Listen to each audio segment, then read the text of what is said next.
une menace grave et actuelle. C'est une contradiction dans les termes, je l'ai déjà dit en commission. Actuelle est le contraire de virtuelle. Si c'est une menace, elle est nécessairement virtuelle. Si elle est actuelle, ce n'est plus une menace, c'est une attaque. Dans ces cas-là, disons-le. Mais précisons la nature des attaques qui sont susceptibles d'avoir comme réponse le déclenchement de cet état d'exception. Le deuxième point est de savoir pourquoi on y rentrerait à la libre appréciation exclusive de l'exécutif. Pourquoi le Parlement n'est pas consulté dans des délais raisonnables. Si la France fait l'objet d'une attaque, comme je viens de le dire, eh bien dans ces cas-là, il est normal que l'Assemblée nationale, le Parlement, soit consulté et puisse se prononcer. Et dans des délais raisonnables, 48 heures, maximum 2 semaines, et pas plusieurs semaines, plusieurs mois. Le troisième point, c'est comment on en sort. Et la réalité, c'est qu'on le sait, on ne sort jamais de l'état d'exception. On finit par l'installer dans le droit ordinaire. Merci, et c'est ce que nous ne voulons pas. On va donc continuer le petit jeu.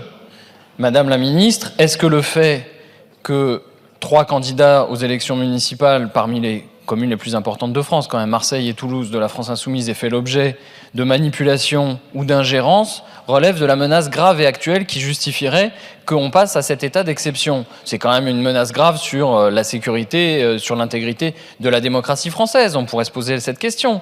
Mais vous voyez bien que face à un tel sujet, face à un tel cas, eh bien, il est tout à fait possible, encore une fois, de réunir l'Assemblée nationale, d'exposer le problème et de dire bon, il faut donner à l'exécutif des prérogatives qu'il n'a pas en temps normal.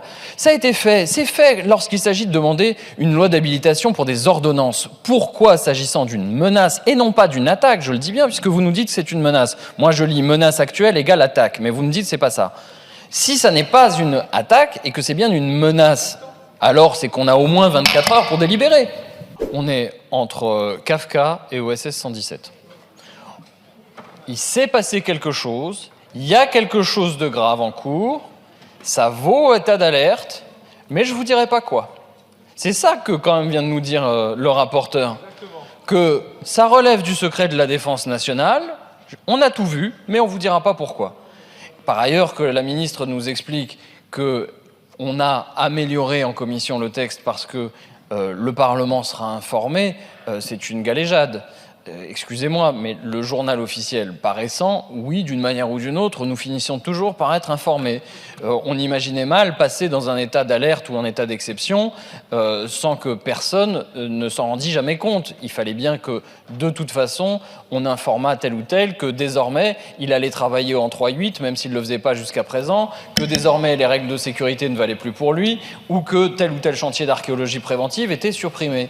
Donc, rien de tout ça n'est satisfaisant. Bon, j'essaye d'avancer en vous proposant de substituer au mot menace le mot crise, parce qu'au moins, il y a la dimension d'effectivité de la crise en cours, plutôt que celle de la menace qui reste à la libre appréciation de l'exécutif. Et je précise qu'on sait très bien comment un exécutif malveillant, je ne dis pas que vous soyez malveillant, mais nous devons parer à toutes les éventualités. Un exécutif malveillant pourrait très bien nous dire « Dormez, braves gens, les services de renseignement nous ont informés de ceci ou de cela, il faut nous croire, il y a bien menace ». C'est quand même exactement ce qui s'est passé. L'exécutif états-unien a dit à sa population « Il y a des armes de destruction massive en Irak, il faut nous faire confiance, ce sont les services de renseignement, ces gens-là sont sérieux, nous sommes sérieux, et donc nous allons en guerre ». Bon, mutatis mutandis, c'est de ça dont il est question. L'exécutif va arriver et nous dire tranquillement, il y a une menace, vous ne pouvez pas en connaître puisque vous n'êtes pas habilité, je ne vais pas étaler sur la place publique l'ensemble des menaces dont nous sommes visés, mais on a ce problème-là, faites-nous confiance et revenez dans 2 mois. Nous ne sommes pas d'accord. Monsieur le rapporteur, votre avis ? Il y a quelque chose qui me frappe quand même dans nos discussions, c'est le silence de mort observé par le Rassemblement national. Alors quand il est question de faire des grandes protestations de foi sur le souverainisme, la lutte contre l'Union européenne, voire contre l'OTAN, là on les entend. Mais là, quand il est question de savoir si un gouvernement va pouvoir, sans consulter la représentation nationale, en aucune manière permettre le passage, disons, de GIs sur le territoire national, là il n'y a plus personne. Le gaullisme a disparu, les protestations, et plus rien de tout ça ne compte.